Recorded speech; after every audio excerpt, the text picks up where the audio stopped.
नमस्कार बच्चों, मैं दीपक सिंह राजावत आप सभी का मैथ क्लासेस में हार्दिक स्वागत करता हूं। बच्चों, आज हम लोग कक्षा 10 में एनसीईआरटी पुस्तक के निर्देशांक ज्यामिति चैप्टर का अध्ययन करेंगे। निर्देशांक ज्यामिति चैप्टर में कोऑर्डिनेट ज्योमेट्री में प्रश्नावली 7.1 के प्रश्न संख्या 1, 2, 3 का हम भाग 1 में विधिवत अध्ययन कर चुके हैं। आज हम भाग 2 लेकर आए हैं। भाग 2 में हम प्रश्न संख्या 4 से अध्ययन करेंगे। सवाल नंबर 4, प्रश्न संख्या 4 क्या कहता है देख लेते हैं। प्रश्न संख्या 4 में लिखा गया है, जांच कीजिए कि क्या बिंदु 5, -2, 6, 4 और 7, -2 एक समद्विबाहु त्रिभुज के शीर्ष हैं। तो समद्विबाहु त्रिभुज के शीर्ष हैं या नहीं, ये हम कैसे जानेंगे, चलिए देखते हैं। तो देखिए, क्या बिंदु हमारे क्या दिए गए हैं। ए बिंदु क्या है 5, -2, बी बिंदु क्या है 6, 4, सी बिंदु क्या है 7, -2। तो बच्चों, सबसे पहले हमें ये पता होना चाहिए कि कोई त्रिभुज जो होता है, जैसे ये आपका त्रिभुज दिया गया है। अब इसमें कोई त्रिभुज समद्विबाहु त्रिभुज है या नहीं, ये हम कैसे जानेंगे। तो समद्विबाहु त्रिभुज का मतलब होता है जिस त्रिभुज की दो भुजाएं समान होती हैं, ऐसे त्रिभुज समद्विबाहु त्रिभुज कहलाते हैं। ऐसे त्रिभुज जिनमें दो भुजाएं समान होती हैं, ऐसे त्रिभुज समद्विबाहु त्रिभुज कहलाते हैं। तो सबसे पहले हम ए और बी को हल करेंगे। ए बी हमारा क्या है, ए बिंदु है 5, -2, बी बिंदु है 6, 4। तो हमें दूरी के फार्मूले का ही प्रयोग करना है। तो दूरी के फार्मूले का प्रयोग करने के लिए हमें बिंदु पता होने चाहिए। तो ये x1 है, ये y1 है, ये x2 है, ये y2 है। अब दूरी d बराबर फार्मूला होता है, दूरी d बराबर √x2 - x1 का whole square plus y2 - y1 का होल स्क्वायर। अब दूरी d बराबर √x2 क्या है 6, x1 है 5, y2 क्या है 4, y1 है -+2। दूरी d बराबर 6 में 5 घटाएंगे 1 का वर्ग, 4, 2, 6 का वर्ग। दूरी d बराबर 1, 1 का 1, 6 4 36। तो दूरी d बराबर 36 में 1 जोड़ेंगे 37 होगा। अब ए बी के बाद हम बी सी को हल करेंगे। बी बिंदु क्या है देखते हैं। तो बी बिंदु है 6, 4, सी बिंदु है 7, -2। इसे x1, y1, x2, y2 का फार्मूला लगाएंगे। तो दूरी d बराबर √x2 - x1 का whole square plus y2 - y1 का होल स्क्वायर। दूरी d बराबर √x2 है 7, x1 है 6, y2 है -2, y1 है 4। तो देखते हैं 7 में 6 घटाएंगे 1 बचेगा, 4, 2, 6 माइनस जुड़ जाएगा। अब 1, 1 कम 1, 6 4 36, 36 में 1 जोड़ेंगे 37। तो देखते हैं आगे सी और ए बिंदु को देखेंगे, भुजा को देखेंगे। तो सी बिंदु दिया है 7, -2, ए बिंदु दिया है 5, -2। तो इसमें हम x1, y1, x2, y2 मान लेते हैं। दूरी d का फार्मूला लगाते हैं। तो √x2 - x1 का whole square plus y2 - y1 का होल स्क्वायर। अब दूरी d बराबर √x2 है 5, x1 है 7, y2 है -2, y1 है -+। दूरी d बराबर 7 में 5 घटाएं 2 बचेगा, 2 में 2 घटाएं 0 बचेगा। यहाँ पर 2 दूनी 4। तो दूरी d बराबर 4 जो होता है ये 2 का वर्ग होता है, वर्ग से रूट खत्म होता है। तो दूरी d बराबर 2 हो गया।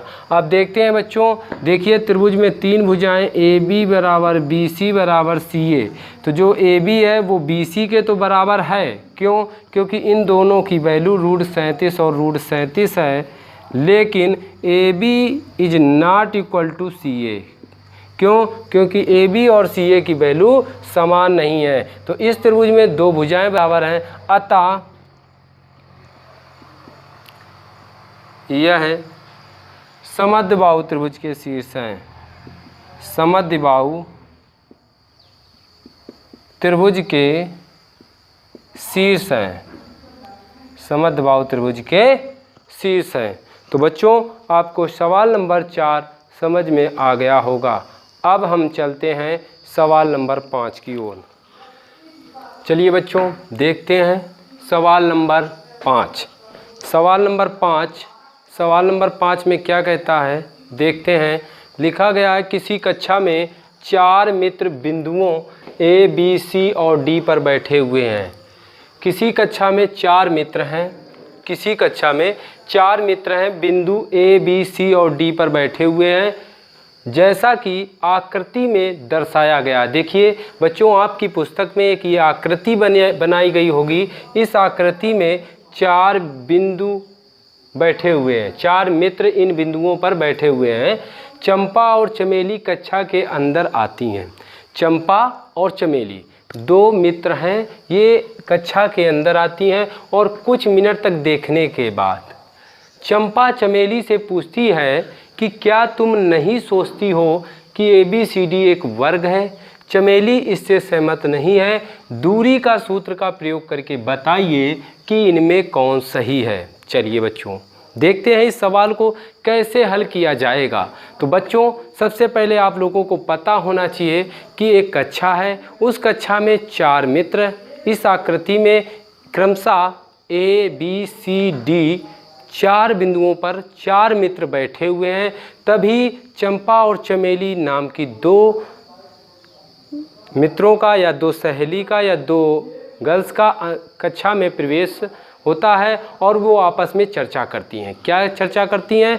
चंपा जो है चंपा कुछ मिनट तक देखने के बाद चंपा चमेली से पूछती है, क्या पूछती है कि तुम्हें ऐसा नहीं लगता है कि ABCD एक वर्ग में बैठे हुए हैं? जो मित्र ये बैठे हुए हैं A बिंदु, B बिंदु, C बिंदु और D बिंदु पर, ये आपस में एक वर्ग में बैठे हुए हैं। तो इससे चमेली जो है सहमत नहीं है। तो हम आपका ये कर्तव्य है, ये देखना है, ये सोचना है कि क्या ये ABCD जो बिंदु है यह एक वर्ग का निर्माण करते हैं कि नहीं। वो भी किस सूत्र के माध्यम से? दूरी के सूत्र का प्रयोग करके हमें बताना होगा। तो चलते हैं देखते हैं। सबसे पहले इन बिंदुओं को निकाल लेते हैं। तो A बिंदु क्या है देखें।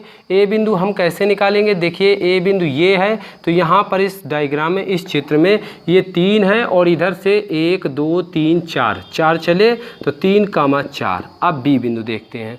तो B बिंदु ये है, तो इधर से 6 चले हैं, 1 2 3 4 5 6 और 1 2 3 4 5 6 7, दूसरे 7 चलते हैं। C बिंदु क्या है? C बिंदु में देखेंगे, C बिंदु में 1 2 3 9 तक है और 9 के बाद इधर 1 2 3 4 में चलेंगे। D बिंदु देखेंगे तो D बिंदु क्या है? ये 6 पर चलेंगे और ये 1 पर चलेंगे, 6 और 1। चलिए बच्चों अब आपको समझ में आ गया होगा ABCD ये 4 बिंदु जो हैं ये इन बिंदुओं पर 4 मित्र बैठे हुए हैं। हमें ये देखना है कि ये वर्ग का निर्माण कर रहे हैं कि नहीं। तो सबसे पहले हम AB को हल करेंगे। A और B बिंदु 2 बिंदुओं को उठाएंगे, 3, 4 6, 7 और इसमें दूरी का फार्मूला लगाएंगे। तो x1 y1 x2 y2 दूरी D बराबर फार्मूला होता है √x1 - x2 का whole square plus y1 - y2 का होल स्क्वायर। दूरी D बराबर √x1 है 3, x2 है 6, y1 है 4, y2 है 7। तो दूरी D बराबर 6 में 3 घटाएंगे 3 बचेगा और 7 में 4 घटाएंगे 3 बचेगा। अब देखेंगे दूरी D बराबर 3 त्रिका 9, 3 त्रिका 9, 9 9 18, 18 के फैक्टर करेंगे तो 2 3 6, 6 3 18। यहाँ पर 3 का जोड़ा बना, बाहर निकालेंगे अंदर बचेगा 2। ये आपका ए बी आ गया। अब ए बी के बाद हम बी और सी को उठाएंगे, तो बी और सी, तो बी बिंदु क्या है, बी बिंदु आपका 6,7 है और सी बिंदु 9,4 है। तो इसको भी x1 y1 x2 y2 मान लेते हैं। अब हम दूरी का फार्मूला लगाएंगे, तो दूरी का फार्मूला क्या होता है, देखिए दूरी d बराबर under root x1 minus x2 का whole square y1 minus y2 का होल स्क्वायर। तो दूरी d बराबर अंडर रूट x1 क्या है 6, x2 है 9, y1 क्या है 7, y2 है 4। अब देखिए दूरी d बराबर 9 में 6 घटाएंगे 3 बनेगा और स्क्वायर लगाएं, 7 में 4 घटाएं 3 बचेगा। दूरी d बराबर 3 त्रिक 9, 3 त्रिक 9 और यहाँ 9 9 18 हो गया। 18 के फैक्टर करेंगे तो 2 3 6, 6 तिरक 18, ये 3 का पेयर बनेगा, बाहर निकालेंगे अंदर बचेगा 2। अब ए बी हो गया, बी सी हो गया और अब हम सी डी को हल करेंगे। बी सी के बाद अब हम सी डी को हल करेंगे, तो सी बिंदु क्या है 9,4 है, डी बिंदु क्या है 6,1 है। इसे x1 कहें, y1 कहें, x2 कहें, y2 कहें। दूरी d बराबर फार्मूला लगाएं, तो दूरी d का फार्मूला होता है under root x1 minus x2 का whole square plus y1 minus y2 का होल स्क्वायर। अब देखिए यहाँ पर हमें वैल्यू पुट अप करनी है, तो दूरी d बराबर x1 कितना है, x1 है 9, x2 है 6, y1 कितना है 4, y2 है 1। दूरी d बराबर 9 में 6 घटाएंगे 3 बचेगा, 4 में 1 घटाएंगे 3 बनेगा। 3 त्रिक 9, 3 त्रिक 9, 9 9 जोड़ेंगे 18 होगा। 18 का फैक्टर करेंगे, 2 3 6, 6 तिरक 18, ये 3 का पेयर बनाएं, अंदर बचेगा 2। तो ये A B B C C D हो गया। अब हम डी ए को हल करेंगे, तो डी ए क्या है, डी बिंदु आपका है 6,1 और ए बिंदु क्या है 3,4, x1 y1 x2 y2। दूरी d बराबर under root x1 minus x2 का whole square y1 minus y2 का होल स्क्वायर। तो दूरी d बराबर अंडर रूट x1 है 6, x2 है 3, y1 है 1, y2 है 4। तो दूरी d बराबर 6 में 3 घटाएंगे 3 का स्क्वायर, 4 में 1 घटाएंगे तो 3 का स्क्वायर। दूरी d बराबर 3 त्रिक 9, 3 त्रिक 9, तो 9 9 18, 18 का फैक्टर करेंगे तो 2 3 6, 6 तिरक 18, तो 3 यहाँ से बाहर निकलेगा, अंदर बचेगा √2। तो देखते हैं बच्चों, ए बी बी सी और सी डी बराबर डी ए है। ये चारों भुजाएं बराबर हैं क्योंकि चारों का मान 3√2, 3√2, 3√2, 3√2, 3√2, 3√2 सभी में वैल्यू समान आ गई। अतः ए बी बराबर बी सी बराबर सी डी बराबर डी ए है। क्यों? क्योंकि सभी की वैल्यू जो है 3√2 आ गई। तो जब वैल्यू भुजाएं बराबर हो गई, अब हम देख लेते हैं इनके विकर्णों को। तो ए सी एक विकर्ण बनेगा और दूसरा विकर्ण आपका बी डी बनेगा। देखिए भुजाएं तो बराबर आ गई A B B C C D और डी ए। अब हम विकर्ण को देख लेते हैं। तो विकर्ण कितने बनने हैं? विकर्ण 2 बनने हैं। तो इन विकर्णों को देखेंगे। तो पहले हम विकर्ण ए सी को देखते हैं। ए सी, ए बिंदु कितना है? ए बिंदु है 3,4, सी बिंदु कितना है 9,4। तो ये x1 हो गया, ये y1 हो गया, ये x2 हो गया, ये y2 हो गया। दूरी d बराबर फार्मूला लगाएं, under root x1 minus x2 का whole square plus y1 minus y2 का होल स्क्वायर। अब दूरी d बराबर अंडर रूट x1 है 3, x2 है 9, y1 है 4, y2 है 4। दूरी d बराबर 9 में 3 घटाएंगे 6 बचेगा, 4 में 4 घटाएंगे 0 बचेगा, 6 का वर्ग करेंगे 36 होगा, बाहर निकलेगा तो 6 बनेगा। ये आपका AC हो गया। दूसरा विकर्ण आपका BD बनेगा। तो BD उठाएंगे, B बिंदु क्या है? B बिंदु 6,7 है और D बिंदु क्या है? 6,1 है। ये x1 है, ये y1 है, ये x2 है, ये y2 है। अब हम दूरी का फार्मूला लगाएं, तो under root x1 minus x2 का whole square plus y1 minus y2 का होल स्क्वायर। अब दूरी d बराबर अंडर रूट x1 क्या होगा? चलिए इधर नीचे आ जाते हैं, नीचे देख लेते हैं क्या लिखा है। दूरी d बराबर अंडर रूट x1 कितना है? 6, x2 कितना है? 6 का स्क्वायर। y1 है 7, y2 है 1 का स्क्वायर।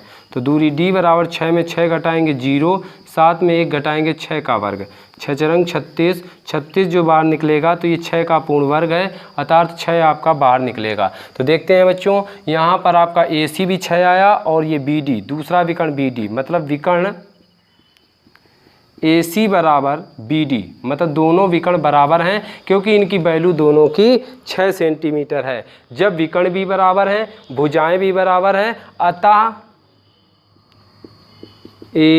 ABCD एक वर्ग है। क्या है?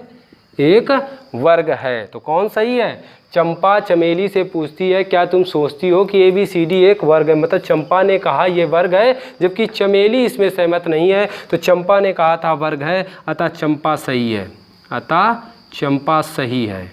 क्यों? क्योंकि यह एक ABCD वर्ग है और चंपा का कहना है कि यह एक वर्ग है। तो बच्चों आपको ये समझ में आ गया होगा। आज के लिए इतना ही रखते हैं। सवाल नंबर 5 में ये पूछा गया था कि ABCD जो आकृति बन रही है, जो मित्र चार बैठे हैं, ये एक वर्ग का निर्माण करते हैं। तो बात सही है कि ABCD एक वर्ग का निर्माण करते हैं। अतः आज के लिए इतना ही रखते हैं। शेष सवाल नंबर 6 से आगे के क्वेश्चनों को हम अगले वीडियो में अध्ययन करेंगे। बस आज के लिए इतना ही। नमस्कार।